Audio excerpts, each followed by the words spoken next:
Halo, assalamualaikum warahmatullahi wabarakatuh. Salam RR, ketemu lagi sama gua Roni Ritz. Hari ini gue mau sharing tentang kebiasaan gue dulu dalam memesan menu makanan, ya khususnya minuman. Kenapa sangat menarik? Karena ini baru pop up di kepala gue nih tadi pagi. Ketika gue biasa lihat tiap pagi istri gue nyediain sarapan pagi. Ide ini terlintas ketika gue ngeliat teh yang disediain sama istri gue, ya. Jelas kalau gue biasanya sekarang sudah membiasakan teh itu memang nggak pakai gula, kalaupun pakai mau yang manis pun yaitu pakai stevia, ya. Tapi cenderung tawar sih, lebih cenderung tawar. Nah, itu gue sekarang. Nah, gue yang dulu, kebayang nggak setiap kali gue mungkin lagi makan di luar sama keluarga, entah juga mungkin ya acara-acara apapun, itu gue pasti mesennya, lu tahu nggak apa yang gue pesen? Pertama kali, es teh manis. Luar biasa ya. Dan itu ya setelah ya gue diabetes seperti itu. Jadi intinya ada hal yang di awal mungkin gue sangat susah banget gue hilangin, ya kurangin pun juga jarang. Karena mindset gue dulu adalah ya tenaga itu dari gula seperti itu, ya memang benar. Tapi dalam case gue ini adalah ya gue kan diabetes seperti itu. Ya poinnya sebenarnya kalau bisa secara ekstrim ya langsung di-cut, ya. Ya ada juga dikurangin gulanya atau juga diganti gula merah atau stevia segala macam.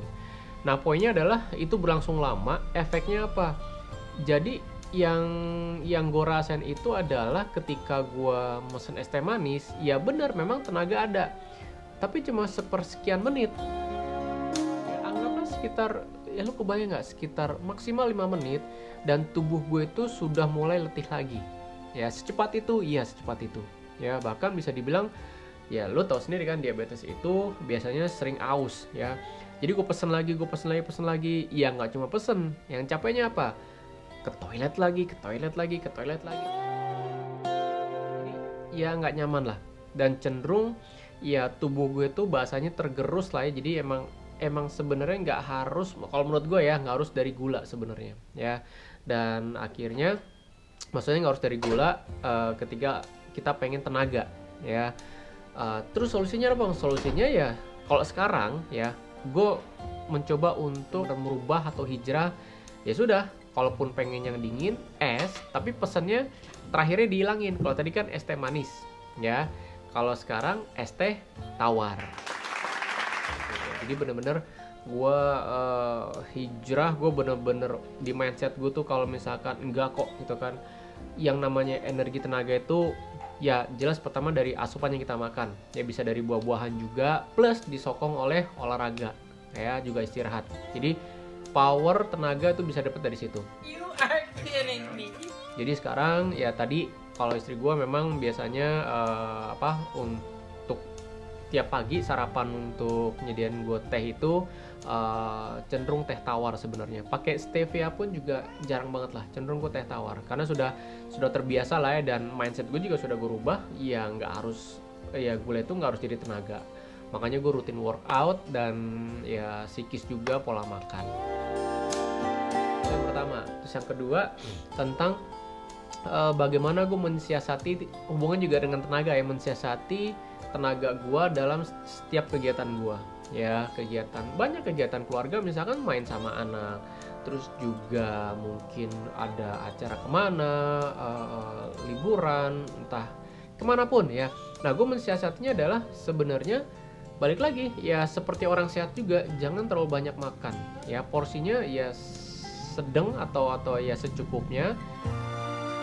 Karena apa, yang namanya berlebihan, gak usah orang sakit deh, orang sehat aja tuh pasti lemes, ya. Jadi gue make sure nggak terlalu berlebihan juga. Ya biasanya gue ada beberapa food supplement juga yang gue makan. Terus ketika acaranya bisa, gue biasanya 1 jam sebelum acara, karena kan gue juga kadang ngisi trainer ya, ngisi training juga, dan sometimes gue juga sebagai peserta. Poinnya adalah gue biasanya sama istri ini datang 1 jam sebelumnya. Karena kenapa? Supaya gue bisa istirahat seperti itu. Dan di mobil pun biasanya driver gue juga udah tahu kalau gue di mobil cenderung pengen relax ya. Biasanya kursi bagian depan tuh ya gue pasti udah bener tiduran lah seperti itu. Posisi santai, kondisi santai seperti itu. ya. Jadi gue yang mengkondisikan gimana, karena gue tahu kondisi dari fisik gue sendiri. Ya udah, setelah acara berlangsung ya gue all out, gue gaspol, bener-bener all out, gaspol. Dan biasanya ya sedikit minornya gue ketika lagi bersemangat, gue lupa waktu makan. Ya makanya istri gue kadang-kadang atau beberapa panitia di awal sudah di reminder sama istri gue atau sama gue pribadi, tolong ingetin untuk break makan, seperti itu. Maksudnya jam makan siang pun kadang-kadang ketika gue lagi ngisi training atau seminar, ya kan banyak peserta yang nanya-nanya ke gue pas makan siang, gue biasanya telat di situ.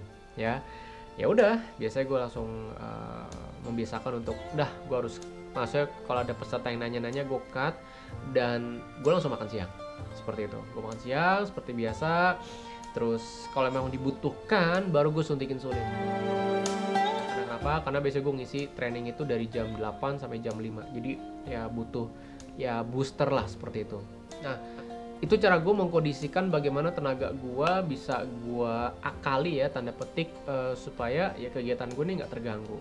Even though di rumah gue lagi bercanda sama anak, ada timing-timing yang gue tahu, anak gue juga tahu biasanya, ya misalkan ya palingan ya entah gue main sama anak gue di misalkan main kucing, entah juga mungkin berenang, entah juga mungkin main smackdown ya di kasur gitu kan. Ya itu juga gue nggak mau terlalu digeber seperti itu, ya palingan 10 menit, paling lama setengah jam lah, seperti itu ya. Jadi benar-benar sebenarnya seseorang yang punya diabetes itu bisa mensiasati bagaimana dia bisa beraktivitas ya. Jadi nggak ujuk-ujuk kita ngikutin lemah letih lesunya aja. Memang ketika ya ini gue sharing sedikit ya, penderita diabetes ketika lu bangun tidur untuk misalkan lu mau sholat malam, lu mau subuh segala macam, it takes effort ya, butuh waktu lah. Kalau bahasa bolanya itu kayak tim Jerman, tim Panzer, panas itu lama ya, tapi kalau lu terbiasa lu bisa kondisikan ya. Jadi ketika gue bangun pagi pun, ini sedikit tips aja ya, biasanya butuh waktu 1-2 menit, gue posisinya duduk dulu, gue mau kondisikan nafas segala macem kayak gitu. Oke? Semoga vlog kali ini berguna buat lu semua, atau lu juga lu punya teman-teman yang diabetes, lu bisa share link gua. Karena kita nggak tahu ya, banyak orang mungkin termotivasi, terbantu dengan vlog gua, dan itu kan menjadi pahala buat lu. Oke? Sekian aja dari gua, Ronnie Ritz. Wassalamualaikum warahmatullahi wabarakatuh. Thank you.